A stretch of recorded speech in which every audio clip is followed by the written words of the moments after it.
खाली सेतिकी नुह आज्ञा से अंचल गाई गोरु बलद पशु पक्षी जार देह असुस्थ हो जाए से रत्नगिरी पहाड़ खंडे डाल आउ आपण मैंने विश्वास करेंगे माँ पादुका टे से गाई गोरु उपर छिंची देले गाई गोरु माने मन को मन भल हो जाती। विज्ञान जुगे आम बाध्य हवा आपण मैंने केते विश्वास करुछंदी मु जानिनी किंतु आपण को विश्वास करिया को पड़िबो। ये होउछंदी करुणामयी माँ भट्टारिका। आपण माने आश्चर्य हबे प्रत्येक वर्ष महानदी आज्ञा माँ पाद को टिके धोई दिए जेने तेन प्रकार पानी आज्ञा माँ पाखक जीव माँ को ऊपर को जीव माँ पाद टिके धोई देकरी निश्चय महानदी आज्ञा जाती। ये भट्टारिका क्षेत्र को गले समस्त मनस्कामना त्रिपुरा सुंदरी माँ भट्टारिका आपणकर पूर्ण करेंगे। से मो करुणामयी माँ जगत जननी परशुराम एटी क्षत्रिय मानू ता माँ कृपारू क्षत्रिय मान को परास्त करथिले बोली क्षत्रिय बोलते भट्ट से भट्ट अनुसार ना हला भट्टारिका बृहत मिश्रण अंबा से स्थान ना हला आज्ञा बड़म्बा।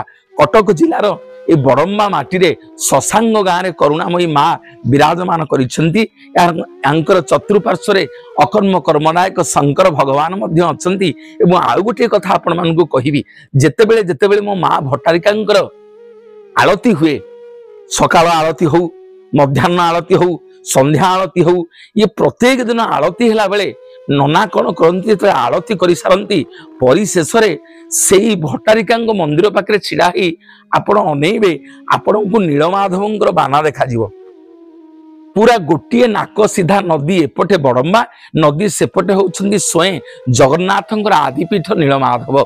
से नीलमाधव से आलत टिके बुलेई नना पलि आसती भट्टारिका क्षेत्रु केतेबेले गले मो कृपामयी करुणामयी माँ ये षोल पूजा समय माँ मंदिर रे बहुत भिड़ हुए।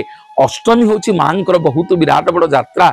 दशहरा समय अनेक लोक माने जानती माँ निकट को माँ पाखरे माँ होउछंदी स्वयं लक्ष्मी स्वरूपा माँ होउछंदी स्वयं जोग माया माँ होउछंदी स्वयं राज राजेश्वरी त्रिपुरा सुंदरी सिद्ध भट्टारिका माँ पाखे जी जो मानसिक करिछि माँ तो को अविलंबे पूर्ण करिसेंती बहुत तांत्रिक बहुत गुणिया बहुत मंत्र कला वाला समस्त आज्ञा माँ भट्टारिका पाखे जाई तंत्र मंत्र जंत्र करती गले आपण माने मो माँ को दर्शन करेंगे। ये षोल पूजा समय जानतु माँ को जहाँ मागिबे माँ अविलंबे पूर्ण करेंगे। धन्य लो करुणामयी माँ भट्टारिका माँ तू बड़म्बा माटी की धन्य करिचु कटक माटी की धन्य करिचु महानदी की धन्य करिचु रत्नगिरी पहाड़ को धन्य करिचु आम कलिजुगर भक्त मानू आम दर्शन करवा। जो मैंने आपण मैंने देखी ना चलतु जा भट्टारिका दर्शन करवा एवं जो मैंने जाइछंती से माने मध्य आउ थरे चलतु माँ भट्टारिका कृपा लाभ करी माँ को दर्शन करी माँ चरणामृत को पान करवा।